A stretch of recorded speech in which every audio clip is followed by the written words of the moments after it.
¿Alguna vez te has preguntado quién es realmente Jesucristo y por qué vino al mundo?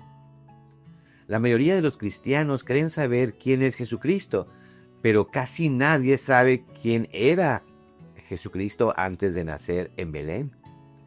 ¿Qué hacía? ¿Qué nombre tenía? ¿Qué rol jugaba antes de su nacimiento? Hoy vamos a responder algo que casi nunca se discute: la preexistencia de Jesucristo y cómo llegó a ser el Salvador del mundo. Hoy, en Descifrando la Doctrina, vamos a explorar juntos la respuesta a estas preguntas. Así que quédate hasta el final, porque este mensaje podría cambiar tu manera de ver a Cristo y entender tu relación con Él.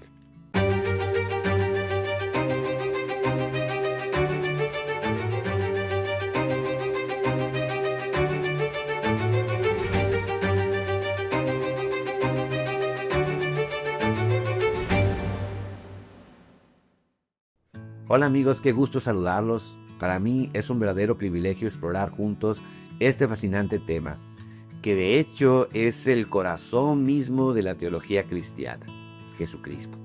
Si te gusta estudiar la Biblia con seriedad, dale like y suscríbete, porque aquí no evitamos las preguntas o los textos o las doctrinas difíciles, sino vamos directamente a ellos. Así que ya sabes qué hacer, suscríbete. Ahora bien, para entender mejor la respuesta a estas preguntas, necesitamos comprender primero algo fundamental. Nosotros todos, inclusive Jesucristo mismo, somos hijos espirituales de Dios. Y no se trata solo de una frase bonita. Nuestra relación con Él es eterna y va más allá de nuestra existencia mortal. Muchas escrituras lo confirman. Por ejemplo, porque linaje suyo somos. La encontramos en Hechos 17, 28 al 29. El Espíritu mismo da testimonio a nuestro espíritu de que somos hijos de Dios. Romanos 8, 16. Antes que te formases en el vientre, te conocí. Antes que te formases en el vientre. Jeremías 1:5. ¿No tenemos todos un mismo Padre? ¿No somos creados por un mismo Dios? Lo encontramos en Malaquías 2:10. Estas escrituras bíblicas nos muestran que nuestra identidad trasciende lo humano, que somos literalmente hijos e hijas de Dios por naturaleza. Y siendo hijos e hijas, tenemos un potencial eterno. Somos tan hijos de Dios como lo somos de nuestros padres. Si deseas saber un poco más al respecto, te invito a ver la trilogía ¿Quién soy yo? Te dejaré el enlace para que puedas estudiarlo y analizarlo detenidamente. Bien, el segundo. Increíblemente, la segunda cosa difícil de aceptar es que Dios, siendo nuestro Padre, desea que lleguemos a ser lo mejor que podamos ser. ¿Y qué es lo mejor que podemos ser? Pues llegar a ser como Él. Él es lo mejor, Él es nuestra meta, es lo que podemos llegar a ser siendo sus hijos. Para muchos esto suena imposible, incluso blasfemo. Pero si somos hijos espirituales de Dios, entonces negar que Dios pueda convertirnos a nosotros, sus hijos, en algo divino, es implícitamente decir, o más bien dicho, es directamente decir que Dios no es todopoderoso, o sea, que no puede hacer algo. O que puede, pero que no nos ama lo suficiente para hacerlo. O bien, que no sabe cómo hacerlo. Y ninguna de estas tres cosas es cierta. Dios es todopoderoso, nos ama y sabe exactamente cómo transformar a sus hijos en algo celestial. Por eso existe el plan de salvación. En Romanos 8, 29 al 30 lo describe así: a los que antes conoció, los glorificó. O sea, a los que antes. Eso indica un plan para que en el futuro los pudiera glorificar. Jeremías 1:5 revela que esta relación de padre e hijo comenzó antes de que naciéramos, antes de que estuviéramos inclusive en el vientre de nuestra madre.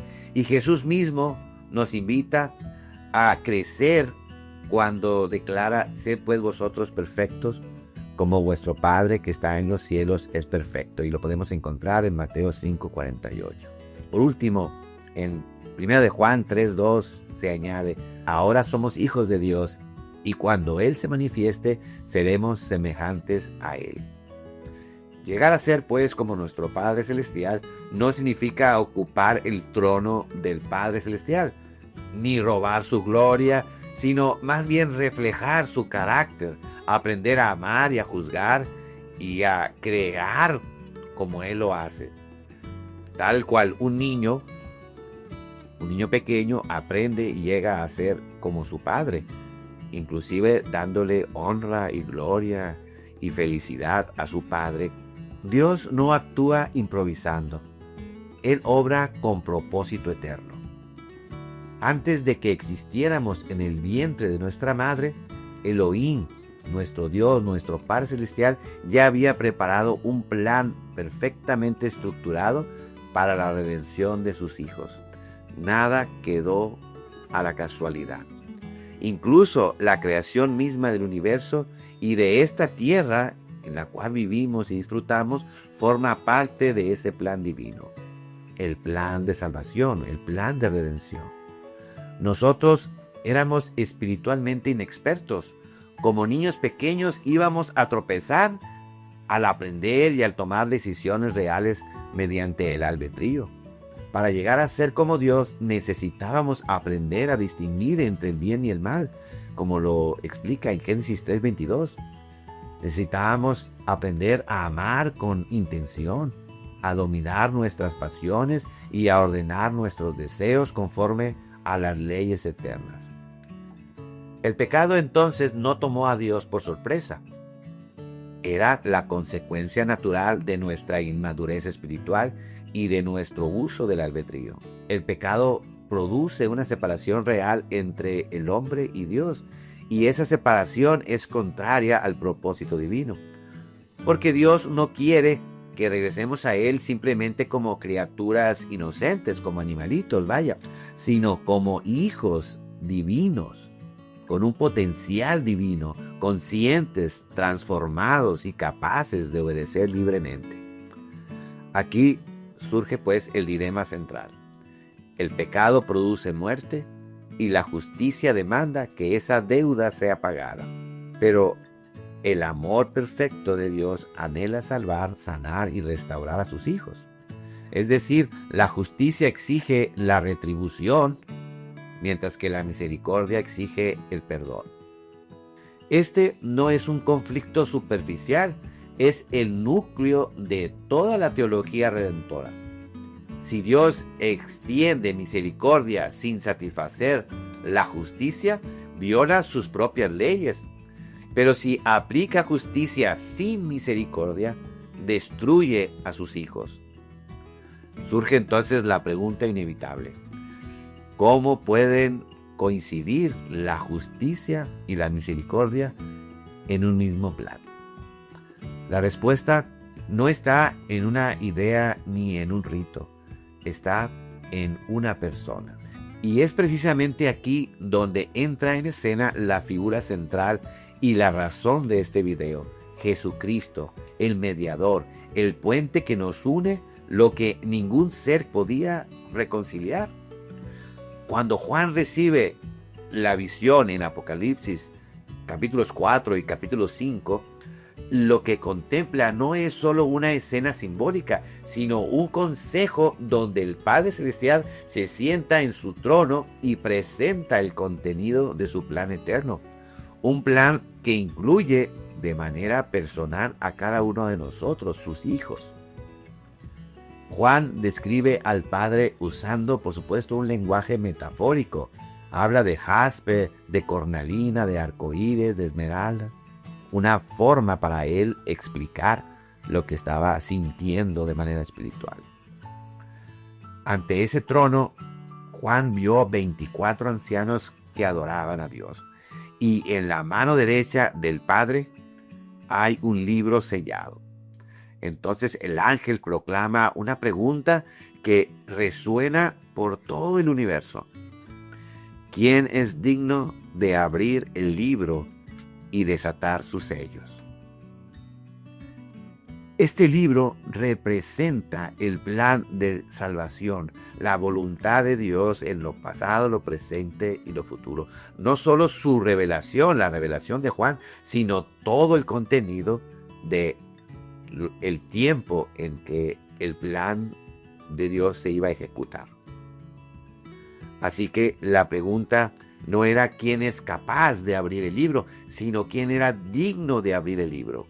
Y aquí ocurre algo dramático. Nadie, ni en el cielo, ni en la tierra, ni debajo de la tierra, dice Juan, es hallado digno.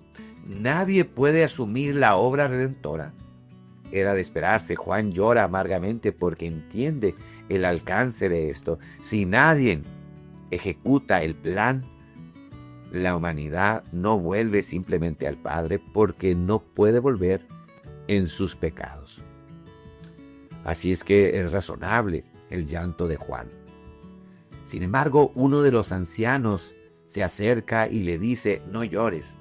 He aquí el león de la tribu de Judá, la raíz de David, ha vencido para abrir el libro. Entonces aparece el Cordero inmolado, quien es Jesucristo. Hay que hacer una aclaración. Cuando hablamos del Cordero inmolado, hablamos de Jesucristo en su papel de redención, no en su linaje. Cuando hablamos de la tribu de Judá, de la raíz de David, estamos hablando igual de Jesucristo, pero en su genealogía, desde donde proviene. Pero al hablar del Cordero inmolado, hacemos una referencia directa a su misión como Salvador del mundo. Él es presentado como el único capaz de conciliar justicia y misericordia. El único que puede morir sin ser vencido por la muerte. El único que puede interceder sin sacrificar la justicia divina. Es significativo entonces que no es el Padre quien abre el libro. No porque el Padre no tenga el poder, sino porque la obra de redención no corresponde al Padre. Desde el principio, esa misión pertenece al mediador. Y aquí Apocalipsis 5 resuelve una cuestión teológica inmensa. ¿Quién ha sido el mediador entre Dios y los hombres desde el principio? La Biblia muestra que en el Antiguo Testamento quien actúa con los hombres es Jehová. Es Jehová quien habla con Moisés, quien guía a Israel y ejerce autoridad divina. Pero cuando el mediador toma el cuerpo para ofrecer la expiación, recibe el nombre de Jesús, porque salvaría a su pueblo de sus pecados. El nombre revela la misión. Jesús salvaría a su pueblo de los pecados. Si Jehová fuera el Padre, Apocalipsis 5 perdería sentido total. Porque la visión de Juan distingue claramente el Padre Celestial en el trono. Él es el que expone el plan, Él es el que tiene el plan, Él es el que tiene el libro en su mano. Mientras el Cordero ejecuta, es el único que puede abrir el libro y leerlo. Es el único digno para hacerlo. Así que Cristo no inicia su obra en Belén, simplemente la continúa. Él es el verbo eterno del que habla Juan en el capítulo 1, del 1 al 3. Él es el mediador eterno del que habla 1 Timoteo 2:5. Él es el siervo sufriente del que habla Isaías capítulo 53. Por eso los seres celestiales se postraban y cantaban. Digno eres tú de tomar el libro, decían, porque fuiste inmolado y con tu sangre nos redimiste. Ahí se revela el misterio. La justicia divina es satisfecha en la sangre del Cordero y la misericordia es extendida a los hijos para que puedan volver al Padre. El evento de Apocalipsis 5 es en realidad el momento en que Jesucristo, Jehová premortal, acepta públicamente y en uso de su albedrío ejercer el plan de redención de acuerdo a la voluntad del Padre Celestial, y así convirtiéndose en el mediador eterno entre el Padre y la humanidad, para satisfacer tanto la justicia como la misericordia. Es cierto, Jesús fue el hijo de María, carpintero, quizás como José, nazareno, maestro, y aún crucificado por afirmar que era el Hijo de Dios. Pero si lo reducimos solo a esos títulos, perdemos de vista quién era realmente, porque Cristo también es Jehová, su título, su nombre antes de nacer. Jesucristo también es el Verbo por quien todo fue creado, el Cordero preparado desde antes de la fundación del mundo, el mediador eterno y el único digno de abrir el libro que contenía el plan que el Padre Celestial había preparado para salvar, para redimir a sus hijos. Y no solo murió por nosotros, vivió también por nosotros. Cada día de su vida mortal tuvo propósito: experimentar la vida humana desde adentro, aprender obediencia por lo que también padeció, sentir lo que sentimos nosotros y mostrarnos cómo vivir, cómo amar, cómo perdonar, cómo resistir, cómo confiar, aún en un mundo caído y hostil como en el que él vivió. Su vida no fue casual, fue ejemplar. Su muerte y su resurrección no fue un mito, fue una victoria.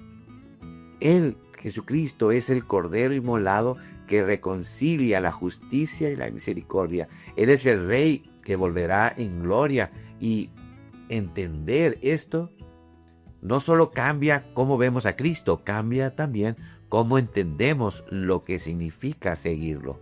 ¿Y tú qué piensas? ¿Qué áreas de tu vida necesitas entregar a Jesucristo para experimentar realmente su salvación? Si este mensaje te inspiró, dale like y compártelo con alguien más. Suscríbete y activa la campanita para que no te pierdas ninguno de estos videos, y así estos mensajes puedan llegar a muchos más. Y como siempre digo, si tienes una duda, pregunta a Dios. Una gloriosa respuesta siempre nace de una humilde pregunta. Así que atrévete a preguntar. Soy Ismael Candiani y esto fue Descifrando la Doctrina. Hasta la próxima.